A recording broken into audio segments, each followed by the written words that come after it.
Mark Lavista, thank you, thank you, thank you. Yay, my favorite. Yay, what's that? The classic. Yay. More.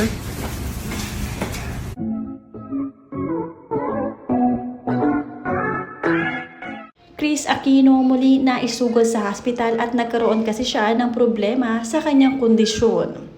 Kasama niya nga ditong na-confine ang kanyang bunsong anak na si Bimbi dahil nagkaroon din ng problema sa kanyang kalusugan. May mga nag-aalalay ng mga nurses at nagbabantay na doktor sa kanilang dalawa doon. Dito na nga inabutan ng holiday season ang mag-ina. Panoorin at kung hindi pa nakasubscribe, don't forget to click subscribe and hit the notification bell to keep you updated. Dahil nga sa hindi inaasahang kondisyon ay doon na nga nagpasko at nag-New Year si Chris Aquino. Mas minabuti nang maging safe siya dahil sa kanyang kondisyon. Doon ay mababantayan siyang mabuti. Hindi nga nagdamot sa kondisyon itong si Chris Aquino at ibinahagi pa rin niya nga ito sa kanyang mga taga-suporta at sa mga netizens kung ano na ang update sa kanyang kalusugan. Update nga ito mula kay Chris Aquino.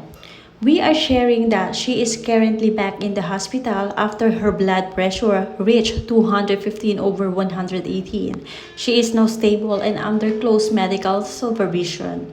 Her primary physician is Dr. Mike Padlan. Unfortunately, Bimbi is also not feeling well at the moment and has experiencing sore throat, cough, and fever. He is being attended to by Dr. Geraldine Zamora with Dr. Katrina Canlas Estrella, given a visiting doctor's fast. Being pediatrician since birth, Dr. Ayi Nugget remains his primary doctor. Chris Aquino humbly asks for everyone's prayers that her fever does not progress. She is taking all necessary precautions and is currently double masked. On a lighter note, Chris shared that the new hair that grew back after severe hair fall has turned wavy. And despite attempts to brush it straight, hindi sumusunod. Thank you for your continued prayers, love, and support for Chris and Bimbi. Mark Lavista, thank you, thank you, thank you. Yay, my favorite. Yay, what's that? The classic. Yay. More. And the chips. Yay. I'm still in the hospital, but at least I'm happy. Thank you. Mark Lavista, thank you, thank you, thank you. Yay, my favorite. Yay, what's that? The classic. Yay. More. And the chips. Yay. I'm still in the hospital, but at least I'm happy. Thank you. Mark Lavista, thank you, thank you, thank you. Yay, my favorite. Samantala, habang nasa hospital naman si Miss Chris Aquino ay nagkaroon naman ng family reunion ang Aquino family at ang Cojuangco family. Sama-sama ang mga ito nag-celebrate ng Christmas at New Year. Makikita rin sa mga pictures na napakarami na rin ng angkan ng pamilya Aquino at Cojuangco na hanggang ngayon ay magkakasama at magkaka-close pa rin. Kaya naman siguradong tuwan-tuwa ang mga ninuno nila, lalong-lalo na ang Aquino family. Kahit papaano ay naka-attend naman ng reunion si Bimbi at ang kapatid nito na si Josh. Mahal na mahal nga sila ng Aquino administrasyon at ganun din ang Cojuangco family. Marami nga rin ang nagdadasal para sa kanilang mami na sana ay tuluyan na nga itong gumaling. May God bless you, Chris, with perfect health mula yan kay Eileen Fisler. I knew of you when you were a young teenager. Mula kay Maribeth Festin, Lord, our great healer, we beg for your mercy and grace for the complete healing of Chris, Bimbi, and all of our brothers and sisters suffering from any kinds of illness and diseases. Kahit na may karamdaman si Chris Aquino, kahit papaano ay ibinahagi nila ang moment ng Cojuangco at Aquino family sa New Year's and Christmas celebration nila. Nakakatuwa dahil hindi sila maramot sa information at masaya lamang sila. Basta patuloy lang ang prayer sa family. Cheers to merry reunions, the Aquinos and Cojuangcos family. Nakakatuwa dahil masaya-masaya rin si Chris Aquino kahit na wala siya doon, ay nakikita naman niya kung gaano ka-intact ang kanilang family.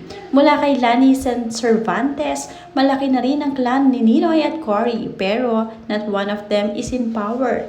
May Chinese blood pero di maka-China. Humble, honest, and not hungry for power. God bless you, Aquino Cojuangco family.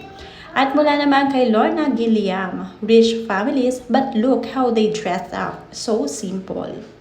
At mula naman kay Annie Teterala, Merry Christmas to Cojuangco and Aquino families, the lineage of honest workers in government's vineyard. God bless to each one of you. At mula naman kay Junior Anong Adaw, oh, this is so nice. Christmas party ng mababait at disente. God bless you all. True champions for Filipinos. Paano ma-invite? Char. Maraming masayang Pinoy sa reunion ng Cojuangco at Aquino family dahil sa pagiging humble ng mga ito kahit na talaga namang natural ang yaman. Sayang lamang at na-miss ni Miss Chris Aquino ang pagsasama-sama ng kanyang buong angkan. Mula kay Hernazul Divino, good to see the Aquinos smiling together. With Miss Chris was there so hope she's doing well.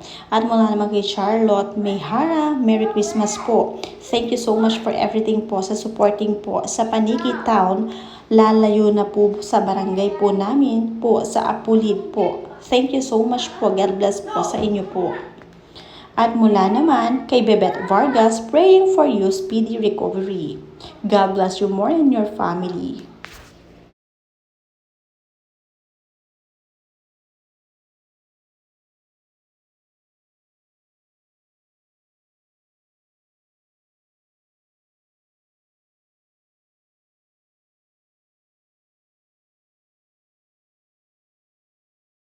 Ending 2025 and starting 2026, surrounded by the people I love.